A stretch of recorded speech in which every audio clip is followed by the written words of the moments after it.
Okay, let's unpack this. Imagine looking for connection online, maybe, for love or perhaps just for friendship. And instead, you find yourself completely ensnared in this, well, really sophisticated trap. This isn't just about losing money. It's about losing trust, your identity, even hope sometimes. We're talking about romance scams, and honestly, they are far more complex and frankly devastating than most of us realize. Yeah, what's really striking here is how these crimes actually weaponize our most basic human desires for connection, for love. They've evolved way beyond those simple cons you might think of. They're multi-layered operations now, and they cause billions, literally billions in financial losses, not to mention just immeasurable emotional trauma across the globe. Exactly. So today, we're taking a real deep dive into the architecture of this digital deception. We're looking at its structure, its heartbreaking impact, and crucially, the remarkable work of two very different figures fighting back. We'll explore the journeys of Anna Rowe, she's a survivor who became an advocate, and Alberto Daniel Hill, who comes at it from a cybersecurity angle. And you'll hear why an effective response to this global epidemic really needs to be fought on two distinct but equally vital fronts. And if you connect this to the bigger picture, it really illustrates a broader vulnerability in our digital lives. One that goes way beyond just individual choices. This isn't just about people being gullible. It's about systemic weaknesses that criminals are just getting really good at exploiting. Our mission today is to give you a shortcut, really, to understanding this pervasive cybercrime. Arm you with insights that, might just protect you or someone you care about. So what does this all mean for how we navigate online connections in this, well, increasingly digital world? Let's find out. Right, when we talk about romance scams, it can almost sound a bit quaint, maybe, like a relic of the early internet days. But it's far from simple now. So what is a modern romance scam, really, at its core? Well, that raises a really important question. How has this classic confidence trick adapted? At its heart, yeah, it's a perpetrator faking romantic intentions. They want to gain affection, trust, and then weaponize that goodwill. The FBI and Secret Service basically define it as using a fake online identity to create this illusion of a close relationship, which is then just manipulated to steal. But it's crucial to understand the scope. It's not just about direct financial theft anymore. These criminals, they exploit victims for sensitive personal info or even coerce them into committing fraud for them, turning them into unwitting money mules, getting them to open bank accounts, receive dodgy funds. Wow, so they become complicit without even realizing it. Exactly. The relationship itself becomes the vector for the crime, and that's what makes it so uniquely damaging. It attacks the wallet and the heart. The weaponization of the relationship itself, that's incredibly insidious. Precisely. And these aren't static methods. They've evolved significantly. Phase one is all about grooming and establishing trust. It's a masterclass in psychological manipulation, really. Scammers often do, extensive research on their targets. They use details shared on social media, dating sites. Then they craft these personas perfectly tailored to a victim's desires, their vulnerabilities. And then comes the love bombing. Yes, exactly.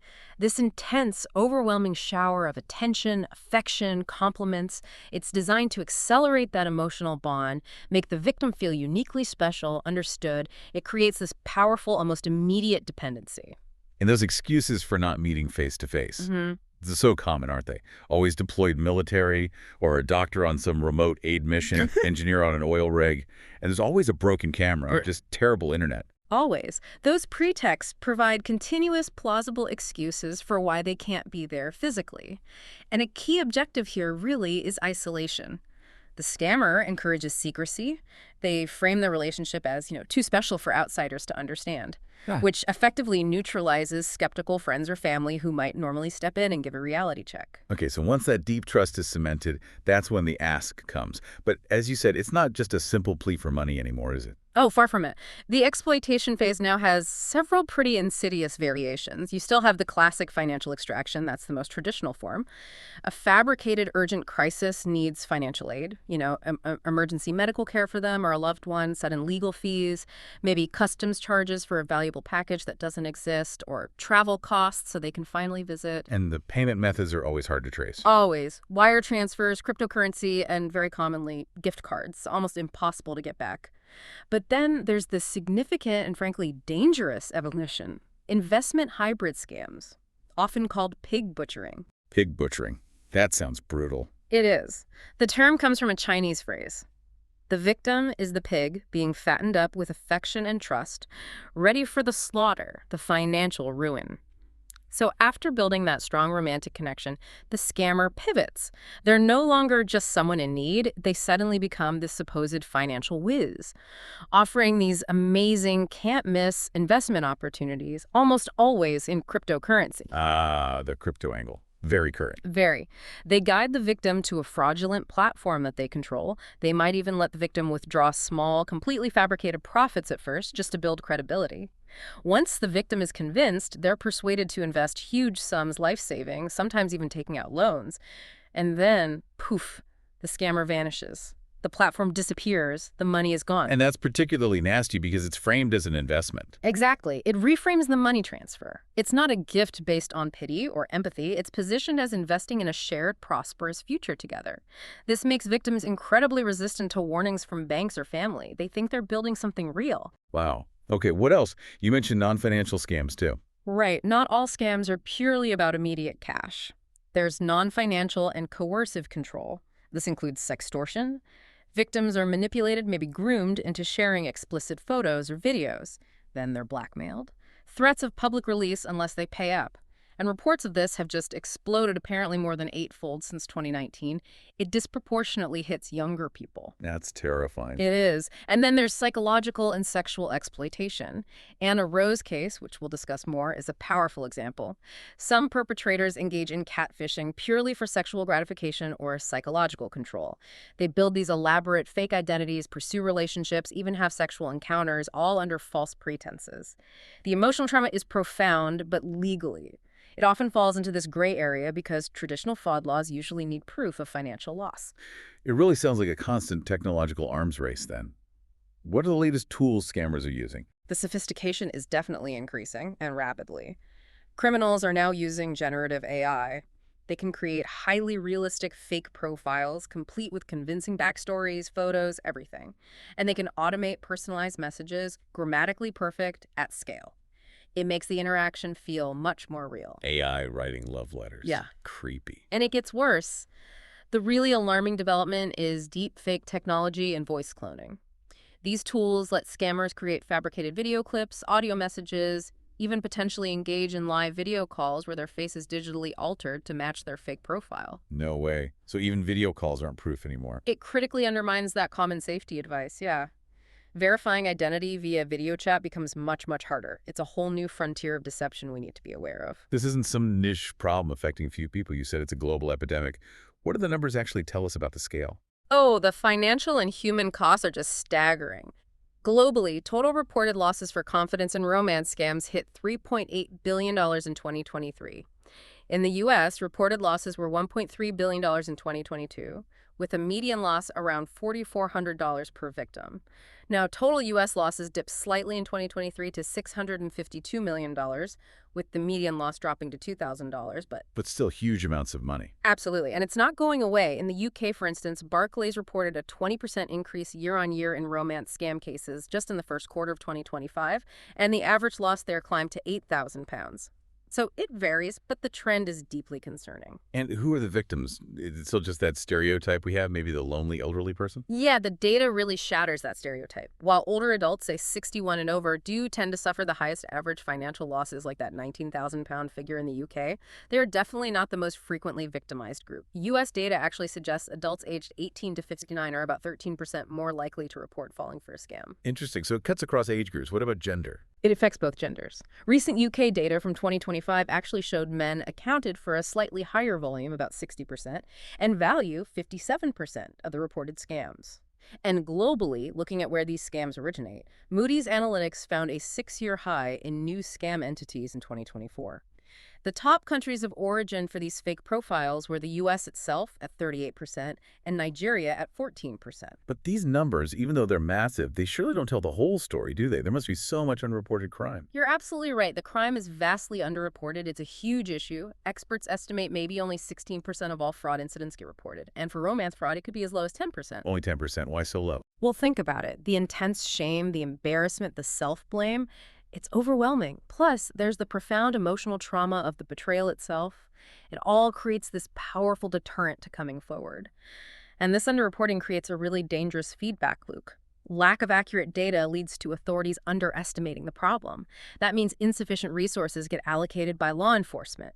This weak institutional response then further isolates victims, reinforces the stigma, and basically allows these criminal networks to operate with impunity. They thrive in the silence. That silence, the shame, Mhm. it connects directly to the deepest impact of these scams, doesn't it? It's profoundly psychological, way beyond just losing money. Exactly. And the common narrative around victims, the idea that they're stupid or gullible, it's just plain wrong. It's a harmful misconception.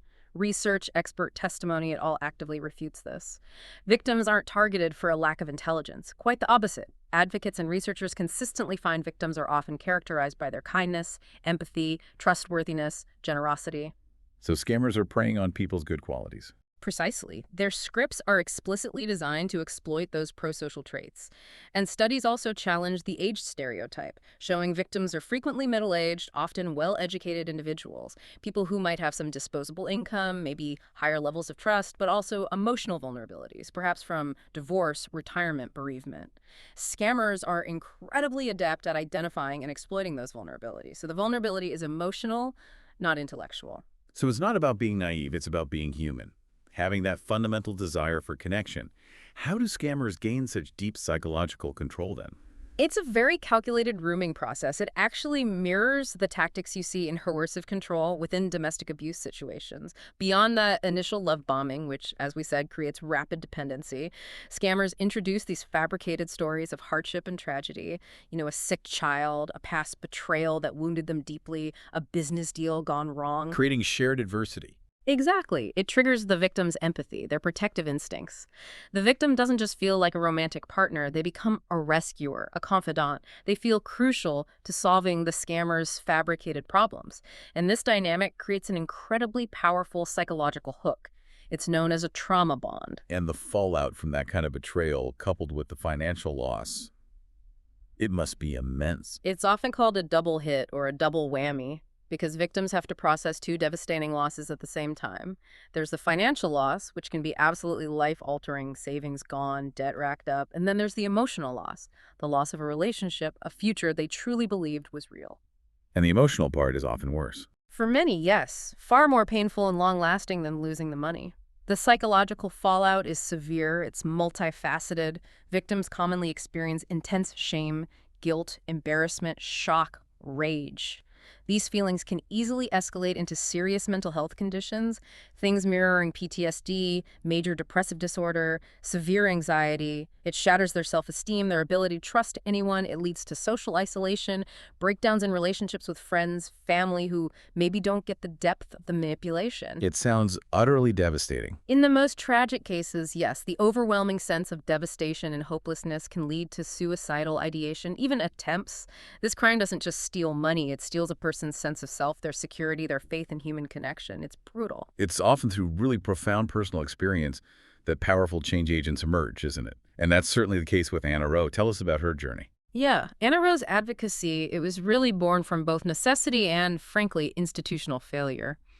Back in 2015, she had actually had a successful prior online relationship, so she wasn't naive about it. She met a man on Tinder. She was a primary school teacher, a mother of two. For 14 months, she believed they were in this committed relationship. Now, this man used his real photos, but a completely fake identity and backstory. Why? To conceal the fact he was married and leading a double life. So his motivation wasn't money. No, not in her case. It was sexual gratification and psychological control. He used textbook grooming tactics. He leveraged details about her past to build deep trust, fabricated tragedies like claiming his mother had terminal cancer just to create that powerful trauma bond we talked about. So what happened when she discovered the truth and tried to report this? The police response must have been, well, awful. It was devastating and unfortunately quite typical for non-financial cases at the time. When she presented all her evidence, texts, emails, the whole timeline, she was basically dismissed. The police essentially said, "So your boyfriend lied, what do you want us to do about it?" Unbelievable. Both the police and the Crown Prosecution Service in the UK concluded no actual crime had occurred because there was no financial transaction involved. This stark institutional failure, this inability to recognize the profound emotional and psychological harm she'd suffered, it laid bare this critical gap in UK law. And that's what ignited her resolve to fight for change. So, faced with absolutely no official support, She had to build her own system, essentially. What did that look like? Well, following advice from her therapist, actually, who suggested she research narcissists and psychopaths to understand the manipulation she'd experienced, she founded the website Catch the Catfish. Initially, it was just a place for her own research, her own processing, but it quickly became this vital global resource. Now it offers comprehensive educational content on the full spectrum of romance fraud, from the financial scams like pig butchering to non-financial deception like hers, and also sextortion.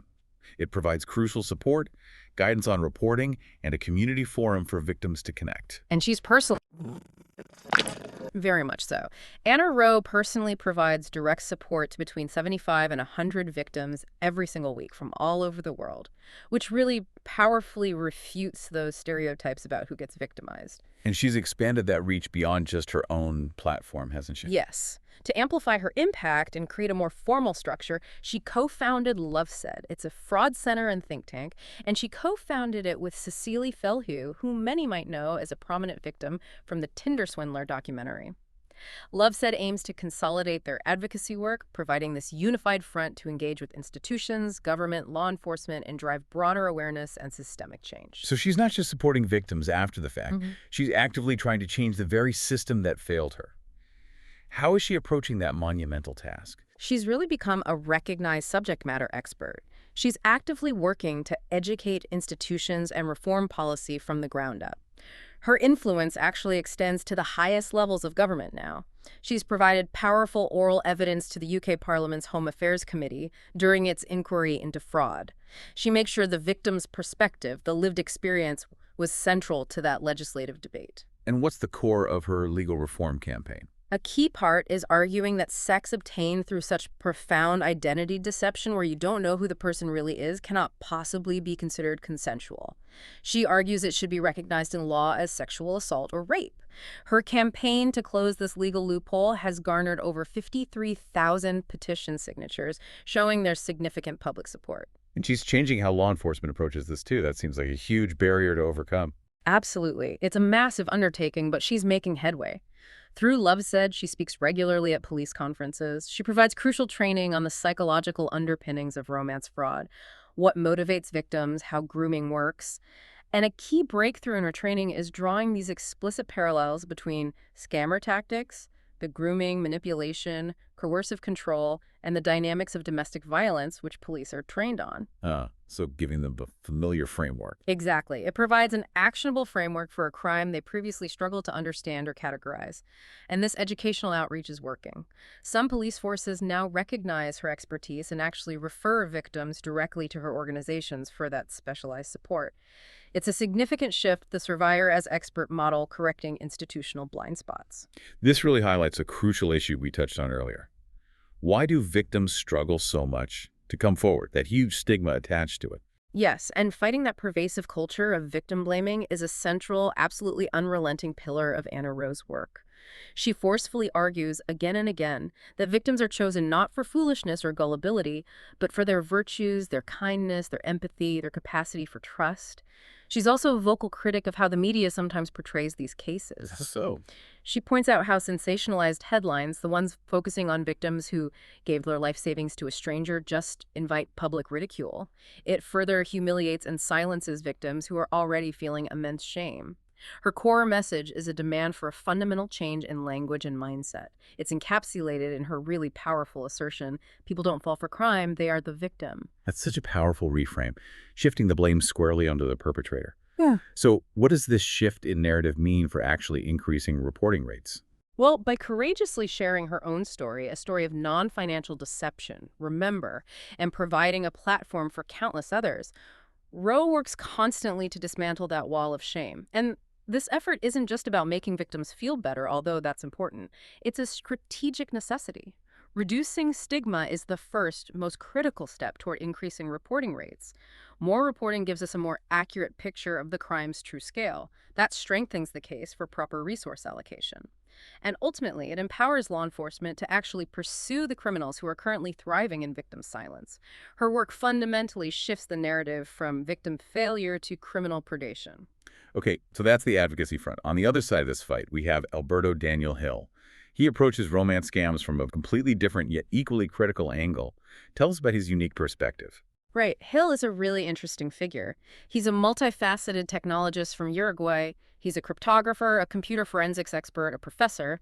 But his public identity and his advocacy work are profoundly shaped by this unique, formative experience he had. He was actually the first person in Uruguay to be imprisoned for a computer-related crime. Imprisoned? For what? It's controversial. He steadfastly maintains he didn't commit a malicious act. He argues he was wrongfully punished for ethically reporting a security vulnerability he discovered. Wow. That's a fascinating background for someone in cybersecurity. It sounds like he experienced this system failing to understand technology firsthand, from the sharp end. Precisely. This history, this experience of being penalized by a system he felt he was trying to help, it's really imbued his work with this deeply critical perspective on the intersection of technology, law, and justice. He's since become a real catalyst for cybersecurity legal reform in Uruguay, and his main vehicle for public education and analysis is his podcast, Cyber Midnight Club.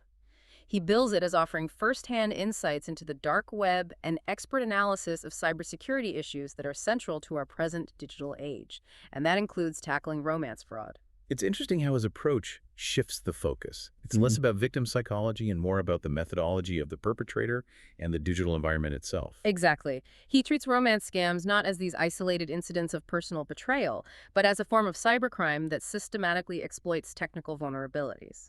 His analysis shifts the focus from the victim's psychology to the perpetrator's methods and the digital environment that enables them. A really clear example is one of his podcast episodes, titled Stolen Star Power: How Anna Rowe's online life fuels romance scams. Okay, what did he find there? He basically deconstructed how a social media influencer's public persona, curated images of luxury, the publicly shared photos, personal details, how all that becomes a ready-made toolkit for a scammer. They just scrape this data and reassemble it into convincing fake identities. His analysis used data from third-party analytics platforms, and it highlights the systemic risk. The very nature of social media, which is designed for sharing, inadvertently creates an environment that's just ripe for criminal exploitation. So in his view, romance scams are almost a predictable, inevitable outcome of flaws in our digital ecosystem. That seems to be his conclusion, yes. He sees them as a predictable result of a flawed digital ecosystem, where the very infrastructure we use to build trust online, sharing those personal details, photos, updates, is, ironically, the exact same infrastructure that enables deception on a massive scale. How does his Cyber Midnight Club podcast bring this quite technical perspective to a broader audience? Does it connect? He does it by integrating romance scams into the larger narrative of cybercrime. He positions them right alongside topics like hacking, data breaches, state-sponsored cyber attacks.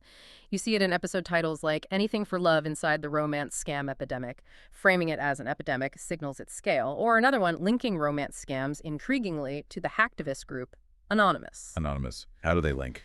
Well, it suggests this complex digital underground where perhaps the tools, the tactics, maybe even the personnel involved in politically motivated hacking and financially motivated crime like romance scams might overlap or share infrastructure.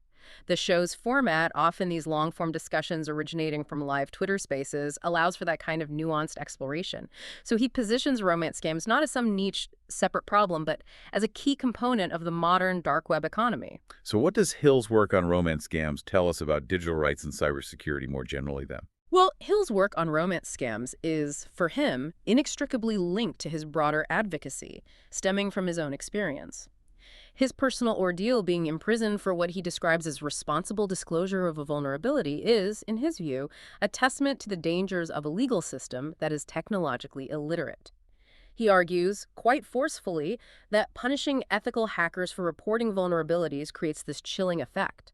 It discourages others from coming forward and ultimately makes the entire digital ecosystem less secure for everyone.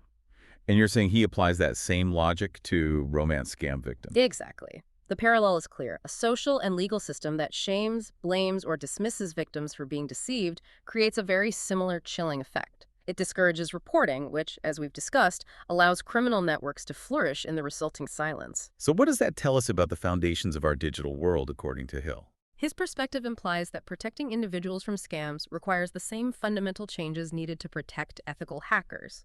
We need stronger legal frameworks that actually understand digital nuances. We need greater technological competence within the justice system itself. And we need a fundamental shift away from blaming the individual, whether it's the hacker or the scam victim, towards scrutinizing the systemic failures that enable the crime in the first place. Romance scams, for Harrell, are basically a bright red flashing signal that the digital world's foundational systems of identity, trust, and accountability are quite simply broken. Okay, so we've heard about Anna Rowe's very human-centric survivor-led approach, focusing on empathy, advocacy, and policy change. And then we have Alberto Daniel Hill's system-centric technical analysis, focusing on infrastructure, vulnerabilities, and the mechanics of the crime. They really come from different poles, don't they? But how do their methodologies contrast and, maybe more importantly, complement each other? Yeah, they really do represent two distinct approaches. Rowe's work is fundamentally bottom-up. It starts with the individual victim's lived experience, their trauma, their story, and it uses that to demand institutional change. Her focus is squarely on the emotional harm, on policy reform, on destigmatization.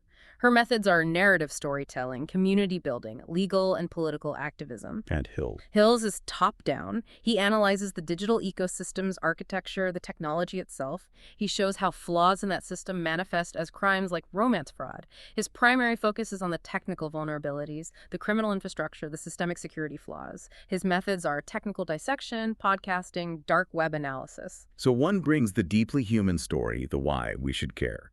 The other brings the technical blueprint, the how it happens. Precisely.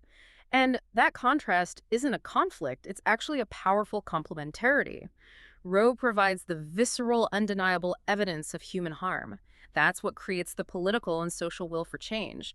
She shows why we absolutely must care deeply about this issue. Hill, in parallel, provides the technical diagnosis. He explains how that harm is perpetrated at scale, pointing towards the necessary structural repairs needed within our digital infrastructure. That makes sense.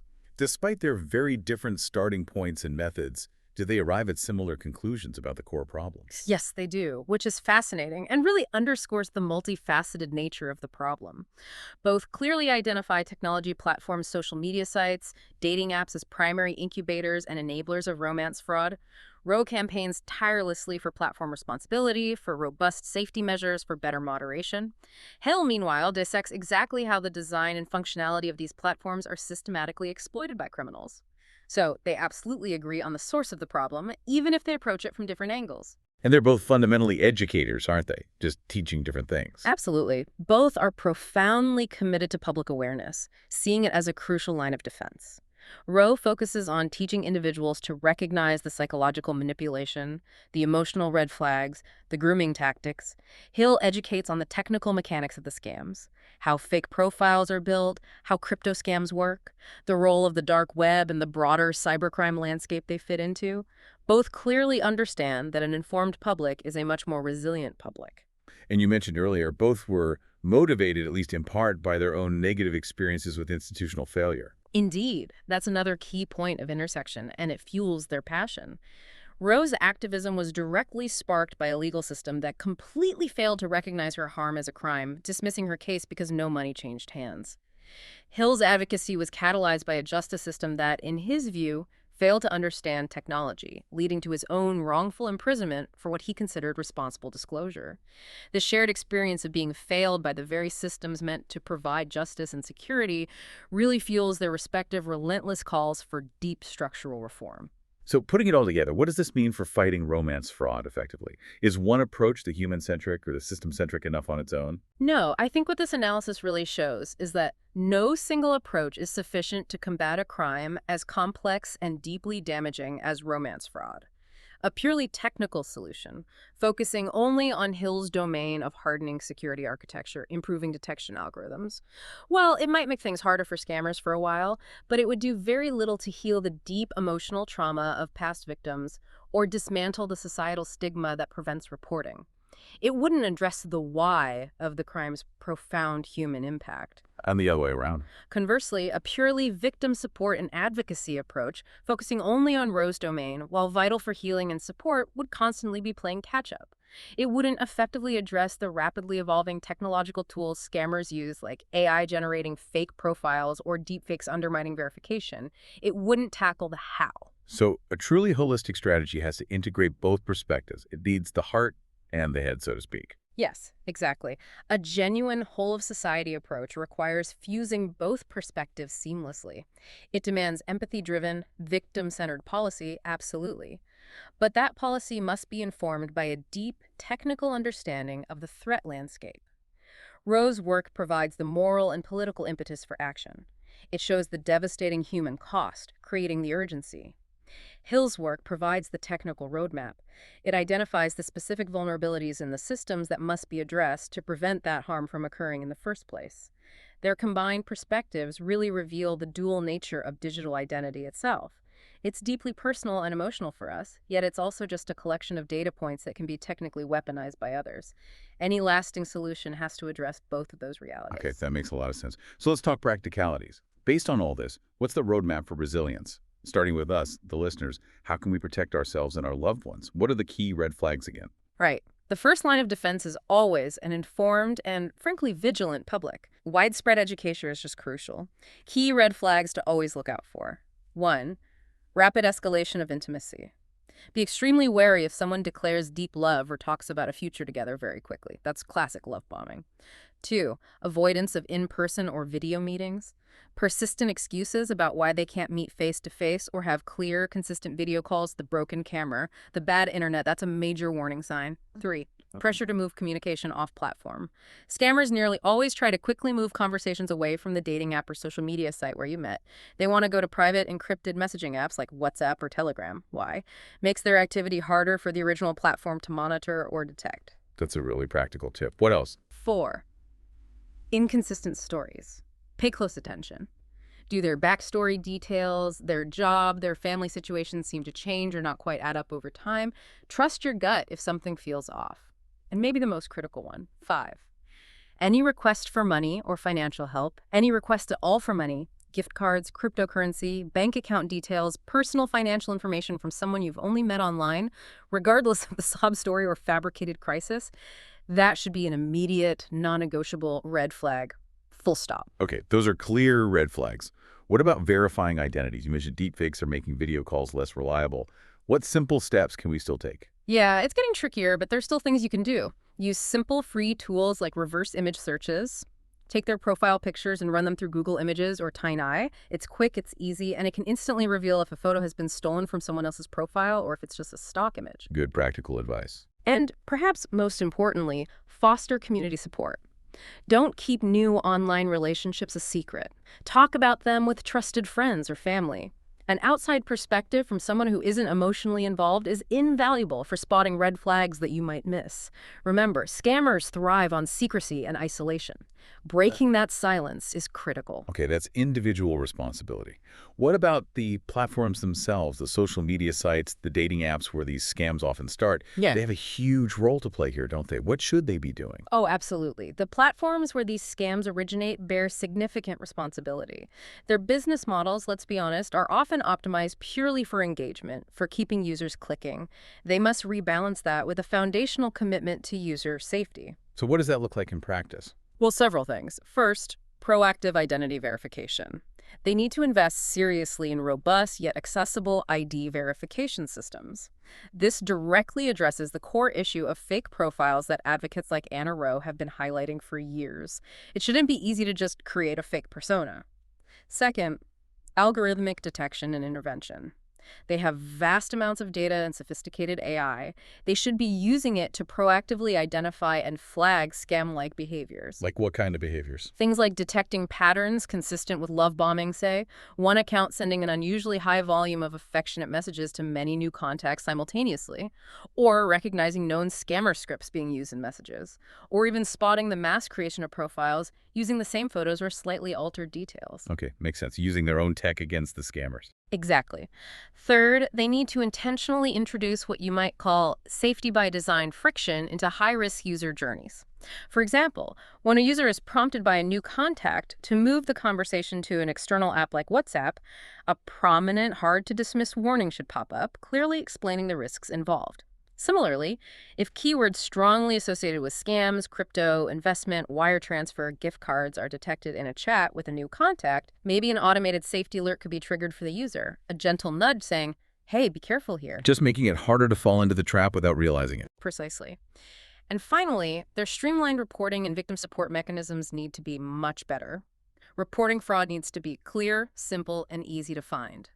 And critically, when a user does report a scam, the platform's responsibility shouldn't end with just taking down the fake profile. That's not enough. They should provide immediate, actionable resources. Direct links to credible victim support organizations like Catch the Catfish or Lovesaid, links to official reporting bodies like Action Fraud in the UK or the FTC in the US. Make it easy for victims to get help. Right. Okay, that covers individuals and platforms. What about the official institutions, law enforcement, government, who, as we've heard, have historically struggled with this type of crime? How can they modernize their approach? Yeah, that's a crucial question for them.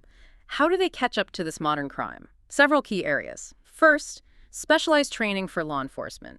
All police officers, especially the first responders who victims initially contact, need mandatory comprehensive training on the psychology of romance fraud.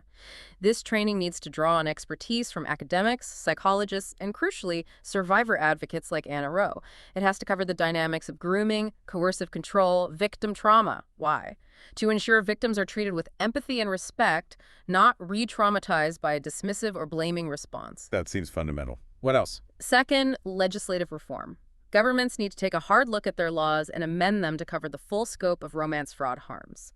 Following the advocacy of people like Anna Rowe, this should absolutely include exploring legislation that recognizes non-financial deception for sexual or psychological purposes as a specific criminal offense. We need to close those legal loopholes that currently let many perpetrators act with impunity just because no money was taken. Addressing the non-financial harm legally? Exactly. Third, centralized reporting and improved data analytics. National fraud reporting centers like the UK's Action Fraud or the US's Internet Crime Complaint Center, IC3, need adequate funding and serious technological upgrades. They need to improve their capacity to collect nuanced data, including details about non-financial harms, not just dollar amounts. And then they need the tools to analyze this data effectively and share it across local, national, and international law enforcement agencies. This is how you identify trends, link cases, and map out criminal networks. And finally, building on that, enhanced international cooperation is essential. These scam networks are almost always transnational, so we need robust, streamlined processes for sharing evidence across borders, conducting joint investigations, and coordinating enforcement actions to actually dismantle the organized crime syndicates running these operations, often from hubs in regions like West Africa or Southeast Asia. That makes sense. It's a global problem, needs a global response. Yeah. Okay, one last piece of the puzzle. Banks and financial institutions. They're often the last line of defense before money is actually lost. What's their role in this roadmap for resilience? They're in a really unique and powerful position to intervene, absolutely. They need to evolve from being just passive transaction processors into becoming active guardians of their customers' financial well-being, especially against fraud. How can they do that? Again, several key actions. First, enhanced transaction monitoring. They need to deploy sophisticated AI and behavioral analytic systems specifically designed to detect anomalous transaction patterns that are characteristic of romance scams. Things like sudden, large, or unusually frequent wire transfers, especially to overseas accounts known for scam activity, or uncharacteristic cryptocurrency purchases, or multiple rapid gift card purchases by someone who's never done that before. The data patterns are often there. But just detecting it isn't enough, right? How they intervene matters. Hugely. That leads to the second point. Empathetic intervention protocols. Staff training here is absolutely vital. When these systems flag a suspicious transaction, frontline staff in the branch on the phone must engage with the customer in a tactful, supportive, and completely non-judgmental manner. Asking blunt, accusatory questions like, "Are you being scammed?" often triggers a defensive denial because the victim is emotionally invested. A much better approach involves using open-ended, concern-based questions. Things like, "We want to make sure you're protected. Can you tell us a bit more about this payment?" Or, "This type of transaction is sometimes associated with scams. We just want to make sure everything is okay." It opens a dialogue rather than shutting it down. Helping them see it without directly accusing them. Exactly. Third, their role should extend to support for financial recovery. Recognizing that victims are often left in financial ruin, sometimes deep in debt, banks can play a crucial role in their recovery. This could involve offering guidance on managing debt incurred through the scam, providing access to financial counseling services, and helping victims safely re-engage with the banking system, perhaps with enhanced security measures. And finally, just like with law enforcement, cross-sector collaboration is key for banks too. Financial institutions should establish formal partnerships with law enforcement agencies, with the tech companies where scams originate, and with victim support groups. This creates a more integrated ecosystem of prevention and response. They can share anonymized data on scam trends, payment routes, new typologies, helping everyone develop more effective and timely countermeasures. It needs to be a joined-up effort. We've taken a truly deep dive today into the, frankly, harrowing world of romance scams. From their sophisticated psychological tactics to the global criminal networks driving them.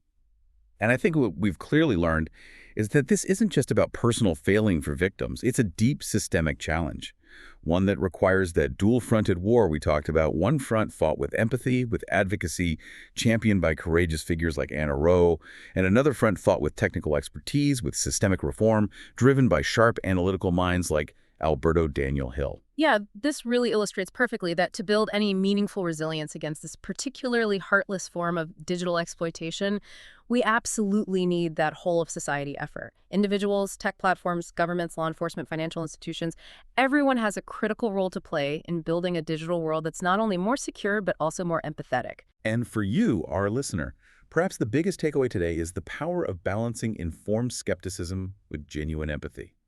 Understand the red flags we discussed. Be vigilant for yourself and others. Support anyone who has been victimized, crucially, without judgment.